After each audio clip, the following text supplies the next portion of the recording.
Shalom, berakar dalam firman hari yang ke-99. Kita akan mulai membaca dari kitab 1 Raja-Raja, pasal 1 sampai 3. Mari kita berdoa. Terima kasih Tuhan, hari ini kami memulai dari kitab 1 Raja-Raja.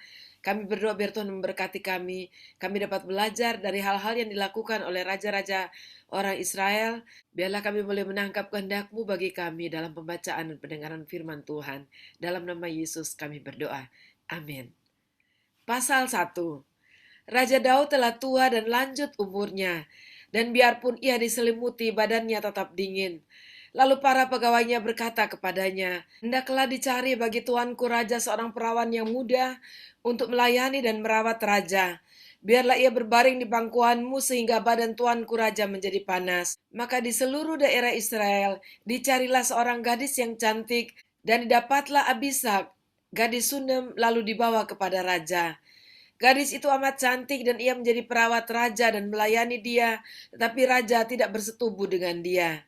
Lalu Adonia anak Hagit meninggikan diri dengan berkata, "Aku ini mau menjadi raja." Ia melengkapi dirinya dengan kereta-kereta dan orang-orang berkuda, serta 50 orang yang berlari di depannya. Selama hidup Adonia, ayahnya belum pernah menegur dia dengan ucapan, "Mengapa engkau berbuat begitu?" Ia pun sangat elok perawakannya, dan dia adalah anak pertama sesudah Absalom. Maka berundinglah ia dengan Yoab anak Seruya dan dengan Imam Abiatar, dan mereka menjadi pengikut dan pembantu Adonia. Tetapi Imam Sadok dan Benaya bin Yoyada dan Abidatan dan Simei dan Rei dan para pahlawan Daud tidak memihak kepada Adonia. Sesudah itu Adonia mempersembahkan domba, lembu, dan ternak gemukan sebagai korban dekat batu Sohelet yang ada di samping Enrogel. Lalu mengundang semua saudaranya, anak-anak raja, dan semua orang Yehuda, pegawai-pegawai raja. Tetapi Nabi Nathan dan Benaya dan para pahlawan dan Salomo adiknya tidak diundangnya. Lalu berkatalah Nathan kepada Batsheba, ibu Salomo, "Tidakkah engkau mendengar bahwa Adonia anak Hagit telah menjadi raja, sedang tuan kita Daud tidak mengetahuinya? Karena itu baiklah kuberi nasihat kepadamu, supaya engkau dapat menyelamatkan nyawamu dan nyawa anakmu Salomo. Pergilah masuk menghadap Raja Daud dan katakan kepadanya, 'Bukankah tuanku sendiri, ya rajaku, telah bersumpah kepada hambamu ini, anakmu Salomo akan menjadi raja sesudah aku, dan dialah yang akan duduk di atas tahtaku. Mengapakah sekarang Adonia menjadi raja?' Dan selagi engkau berbicara di sana dengan raja, aku pun akan masuk pula dan menyokong perkataanmu itu." Jadi masuklah Batsheba menghadap raja di dalam kamarnya. Waktu itu raja sudah sangat tua dan Abishag gadis Sunem itu melayani raja. Lalu Batsheba berlutut dan sujud menyembah kepada raja. Raja bertanya, "Ada yang kau ingini?" Lalu perempuan itu berkata kepadanya, "Tuanku sendiri telah bersumpah demi Tuhan Allahmu kepada hambamu ini, anakmu Salomo akan menjadi raja sesudah aku, dan ia akan duduk di atas tahtaku. Tetapi sekarang lihatlah, Adonia telah menjadi raja, sedang tuanku raja sendiri tidak mengetahuinya. Ia telah menyembelih banyak lembu, ternak gemukan, dan domba, dan telah mengundang semua anak raja dan Imam Abiatar dan Yoab panglima itu, tetapi hambamu Salomo tidak diundangnya.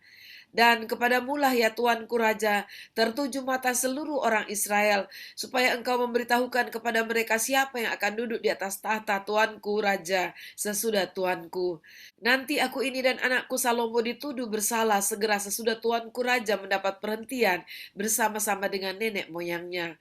Selagi Batsheba berbicara dengan raja, datanglah Nabi Nathan. Diberitahukan kepada raja, itu ada Nabi Nathan. Masuklah ia menghadap raja, lalu sujud menyembah kepada raja dengan mukanya sampai ke tanah. Nathan berkata, "Ya tuanku raja, tuanku sendirilah rupa-rupanya yang telah berkata, Adonia akan menjadi raja sesudah aku, dan ia akan duduk di atas tahtaku. Sebab pada hari ini ia telah menyembelih banyak lembu, ternak gemukan, dan domba. Ia mengundang semua anak raja, para panglima, dan Imam Abiatar, dan sesungguhnya mereka sedang makan minum di depannya sambil berseru, 'Hidup Raja Adonia!' Tetapi hambamu ini dan Imam Sadok dan Benaya bin Yoyada dan hambamu Salomo tidak diundangnya. Jika hal ini terjadi dari pihak tuanku raja, maka engkau tidak memberitahu hamba-hambamu ini siapa yang akan duduk di atas tahta tuanku raja sesudah tuanku." Lalu Raja Daud menjawab katanya, "Panggillah Batsheba." Perempuan itu masuk menghadap raja dan berdiri di depannya.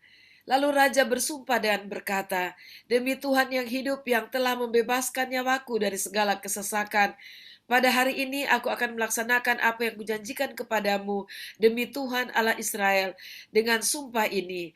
Anakmu Salomo akan menjadi raja sesudah aku, dan dialah yang akan duduk di atas tahtaku menggantikan aku." Lalu Batsyeba berlutut dengan mukanya sampai ke tanah. Ia sujud menyembah kepada raja dan berkata, "Hidup tuanku Raja Daud untuk selama-lamanya." Lalu kata Raja Daud, "Panggillah Imam Sadok, Nabi Nathan, dan Benaya bin Yoyada." Mereka masuk menghadap raja, dan raja berkata kepada mereka, "Bawalah para pegawai tuanku ini, naikkan anakku Salomo ke atas bagal betina kendaraanku sendiri, dan bawa dia ke Gihon. Imam Sadok dan Nabi Nathan harus mengurapi dia di sana menjadi raja atas Israel. Kemudian kamu meniup sangkakala dan berseru, 'Hidup Raja Salomo.' Sesudah itu kamu berjalan pulang dengan mengiring dia.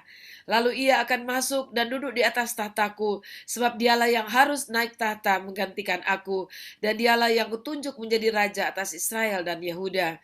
Lalu Benaya bin Yoyada menjawab raja, "Amin, demikianlah kiranya firman Tuhan, Allah Tuanku Raja. Seperti Tuhan menyertai tuanku raja, demikianlah kiranya ia menyertai Salomo. Semoga ia membuat tahta Salomo lebih agung dari tahta tuanku Raja Daud." Lalu pergilah Imam Sadok, Nabi Nathan, dan Benaya bin Yoyada dengan orang Kreti dan orang Pleti. Mereka menaikkan Salomo ke atas bagal betina Raja Daud dan membawanya ke Gihon. Imam Sadok telah membawa tabung tanduk berisi minyak dari dalam kemah, lalu diurapinya Salomo. Kemudian sangkakala ditiup, dan seluruh rakyat berseru, "Hidup Raja Salomo." Sesudah itu seluruh rakyat berjalan di belakangnya sambil membunyikan suling dan sambil bersukaria ramai-ramai, sampai seakan-akan bumi terbelah oleh suara mereka. Hal itu kedengaran kepada Adonia dan kepada semua undangan yang bersama-sama dengan dia ketika mereka baru habis makan. Ketika Yoab mendengar bunyi sangkakala itu, ia berkata, "Apakah sebabnya kota begitu ribut?" Selagi ia berbicara, datanglah Yonatan, anak Imam Abiatar. Lalu Adonia berkata, "Masuklah, sebab engkau seorang satria, dan tentulah engkau membawa kabar baik."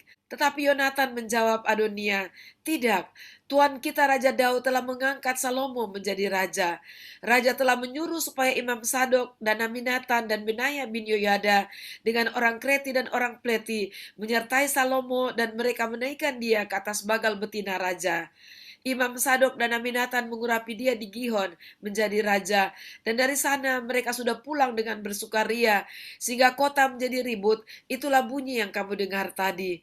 Salomo sekarang duduk di atas tahta kerajaan. Juga pegawai-pegawai raja telah datang mengucap selamat kepada Tuhan kita Raja Daud dengan berkata, "Kiranya Allahmu membuat nama Salomo lebih masyhur daripada namamu, dan tahtanya lebih agung daripada tahtamu." Dan raja pun telah sujud menyembah di atas tempat tidurnya. Dan beginilah katanya, "Terpujilah Tuhan Allah Israel, yang pada hari ini telah memberi seorang duduk di atas tahtaku yang aku sendiri masih boleh saksikan." Maka semua undangan Adonia itu terkejut, lalu bangkit dan masing-masing pergi menurut jalannya. Takutlah Adonia kepada Salomo, sebab itu ia segera pergi memegang tanduk-tanduk mezbah. Lalu diberitahukanlah kepada Salomo, ternyata Adonia takut kepada Raja Salomo, dan ia telah memegang tanduk-tanduk mezbah, serta berkata, "Biarlah Raja Salomo lebih dahulu bersumpah mengenai aku, bahwa ia tak akan membunuh hambamu ini dengan pedang." Lalu kata Salomo, "Jika ia berlaku sebagai kesatria, maka sehelai rambut pun dari kepalanya tidak akan jatuh ke bumi. Tapi jika ternyata ia bermaksud jahat, haruslah ia dibunuh." Dan Raja Salomo menyuruh orang menjemput dia dari mezbah itu. Ketika ia masuk, sujudlah ia menyembah kepada Raja Salomo. Lalu Salomo berkata kepadanya, "Pergilah ke rumahmu." Pasal 2. Ketika saat kematian Daud mendekat, ia berpesan kepada Salomo anaknya, "Aku ini akan menempuh jalan segala yang fana. Maka kuatkanlah hatimu dan berlakulah seperti laki-laki. Lakukanlah kewajibanmu dengan setia terhadap Tuhan Allahmu, dengan hidup menurut jalan yang ditunjukkannya, dan dengan tetap mengikuti segala ketetapan, perintah, peraturan, dan ketentuannya, seperti yang tertulis dalam hukum Musa, supaya engkau beruntung dalam segala yang kau lakukan dan dalam segala yang kau tuju. dan supaya Tuhan menepati janji yang diucapkannya tentang aku, yakni jika anak-anakmu laki-laki tetap hidup di hadapanku dengan setia, dengan segenap hati dan dengan segenap jiwa, maka keturunanmu tak akan terputus dari tahta kerajaan Israel. Dan lagi engkau pun mengetahui apa yang dilakukan kepadaku oleh Yoab, anak Seruya, apa yang dilakukannya kepada kedua panglima Israel, yakni Abner bin Ner dan Amasa bin Yeter.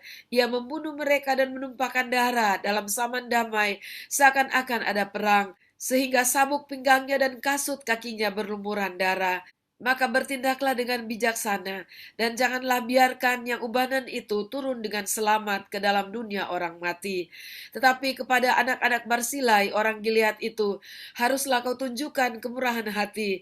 Biarlah mereka termasuk golongan yang mendapat makanan dari mejamu, sebab mereka pun menunjukkan kesetiaannya dengan menyambut aku pada waktu aku melarikan diri dari depan kakakmu Absalom. Juga masih ada padamu Simei bin Gera orang Benyamin dari Bahurim. Dialah yang mengutuki aku dengan kutuk yang kejam pada waktu aku pergi ke Mahanaim. Tetapi kemudian ia datang menyongsong aku di sungai Yordan.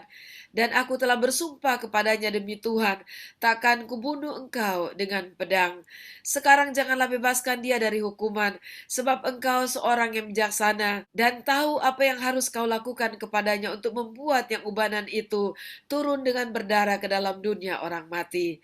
Kemudian Daud mendapat perhentian bersama-sama nenek moyangnya, dan ia dikuburkan di kota Daud. Dan Daud memerintah orang Israel selama 40 tahun. Di Hebron ia memerintah 7 tahun, dan di Yerusalem ia memerintah 33 tahun. Salomo duduk di atas tahta Daud ayahnya, dan kerajaannya sangat kokoh. Pada suatu hari Adonai anak Hagit masuk menghadap Batsyeba, ibu Salomo, lalu perempuan itu berkata, "Apakah engkau datang dengan maksud damai?" Jawabnya, "Ya, damai." Kemudian katanya, "Ada sesuatu yang hendak kukatakan kepadamu." Jawab perempuan itu, "Katakanlah."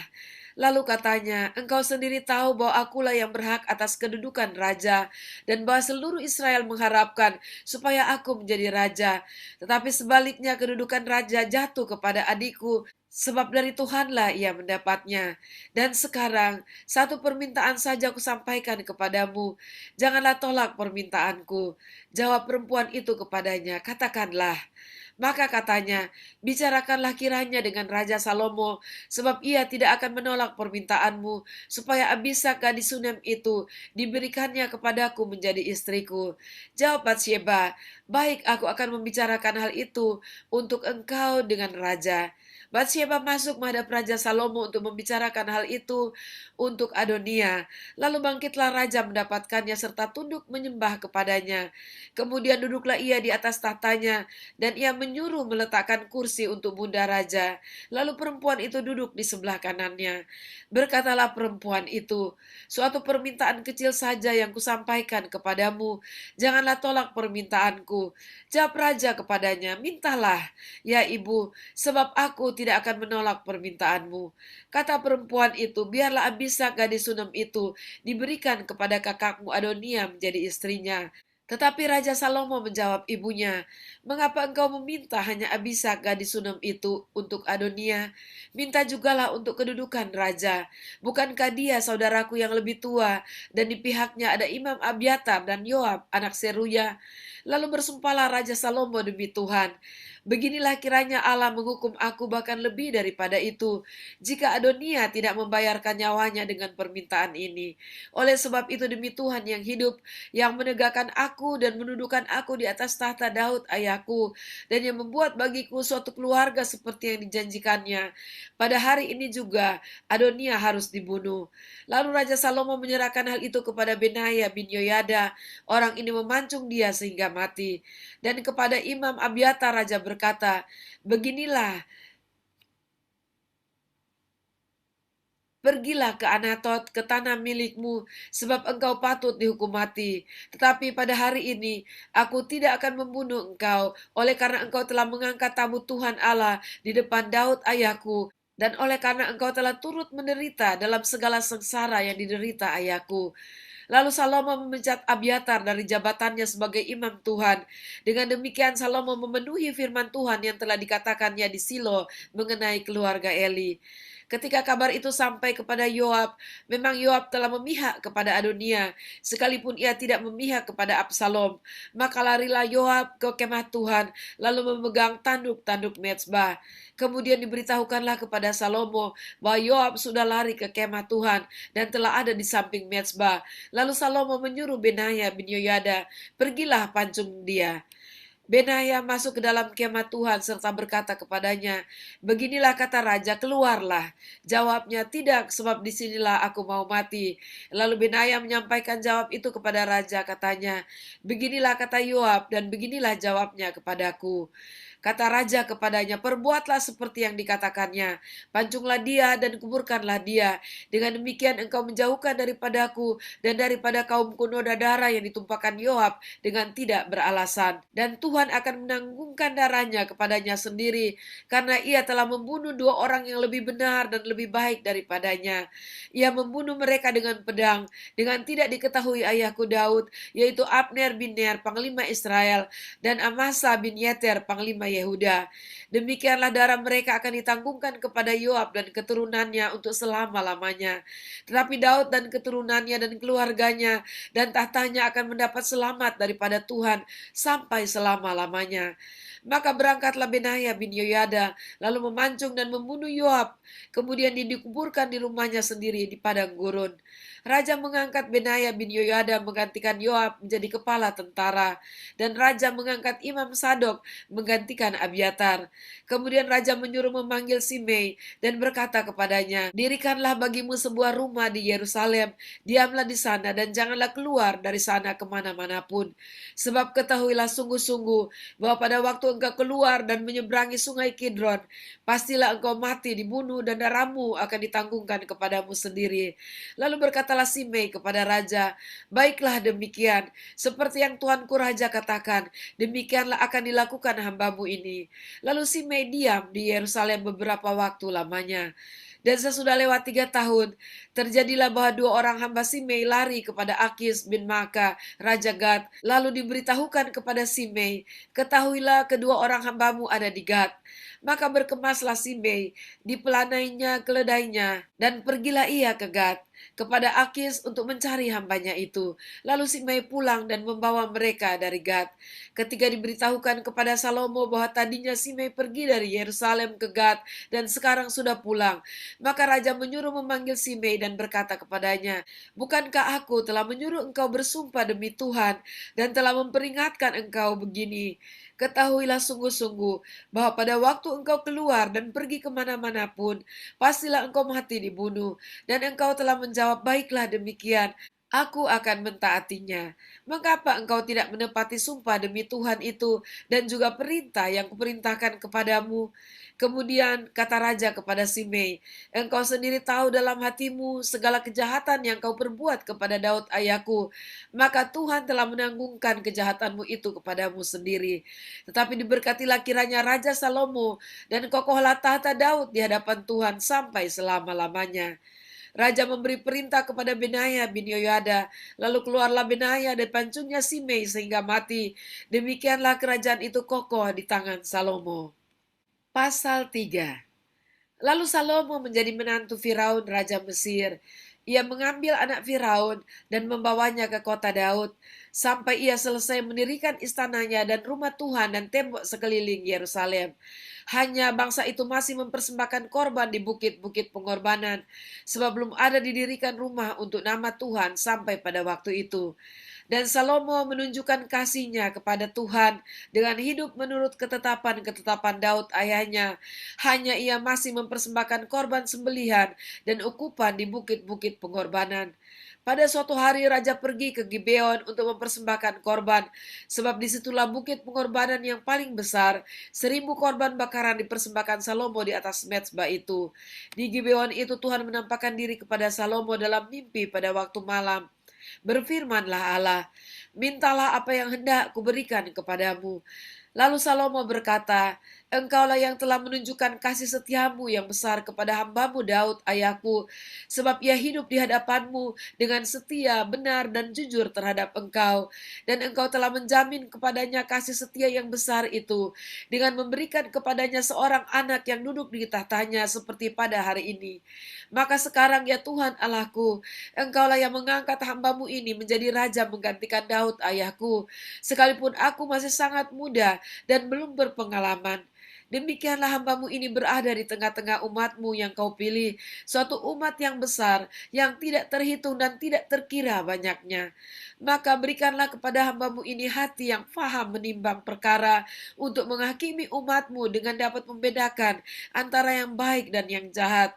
Sebab siapakah yang sanggup menghakimi umatmu yang sangat besar ini? Lalu adalah baik di mata Tuhan bahwa Salomo meminta hal yang demikian.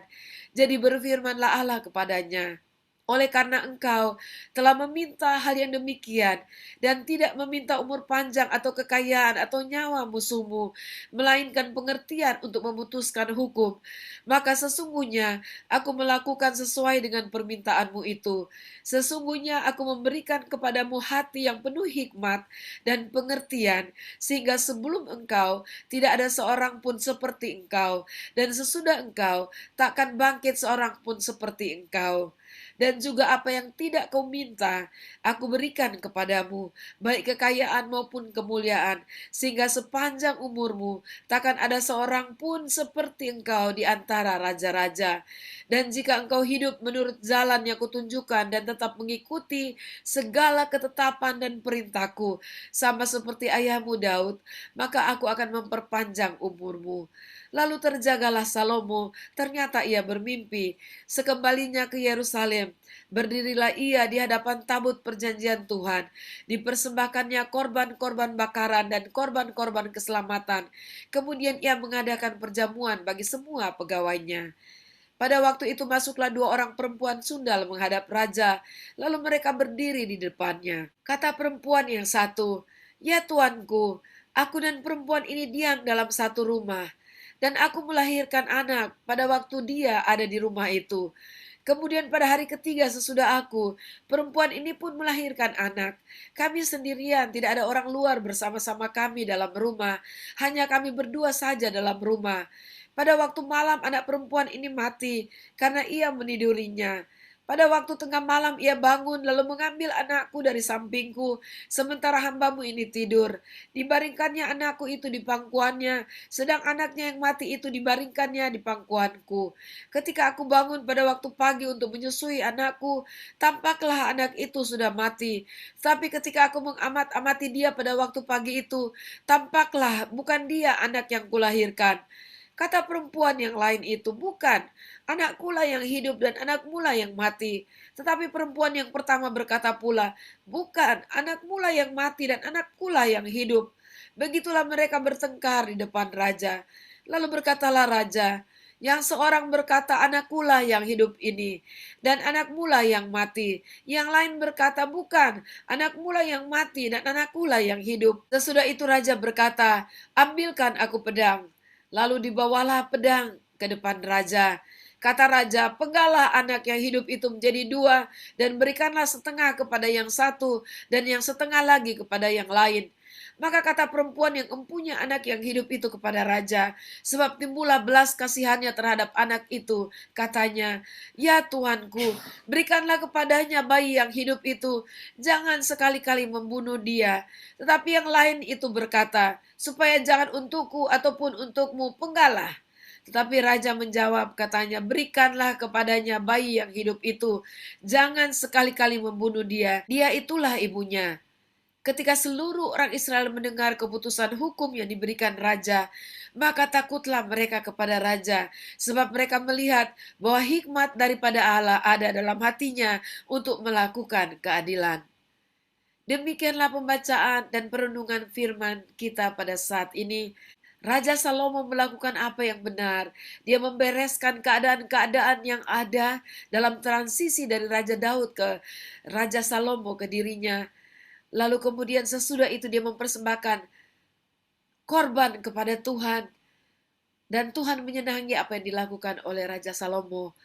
Dan di awal pemerintahannya, Tuhan memberikan kasih karunia yang luar biasa, yaitu pada saat dalam mimpi, Tuhan bertanya kepada Salomo, apa yang akan kau minta, kuberikan kepadamu.